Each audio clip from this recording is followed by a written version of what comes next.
in Manila. Malapit siya sa Adams Park. And I'm going to visit the volleyball training today. Inabot na ako ng sunrise sa bus. And it was, I think it was about like an hour, 30-minute ride. So, okay lang naman. Nanood lang ako ng TV shows, gano'n.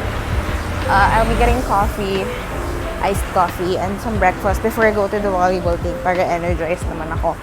Pag makita sila, tsaka mag-ayos din ako ng face.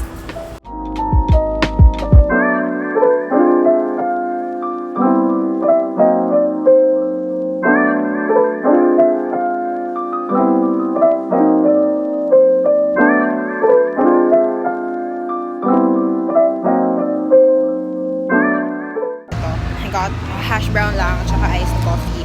I usually get this kasi yung training ng basketball noon 9 to 12? Yeah, 9 to 12. So ngayon mas maaga. So I really need coffee to fuel me.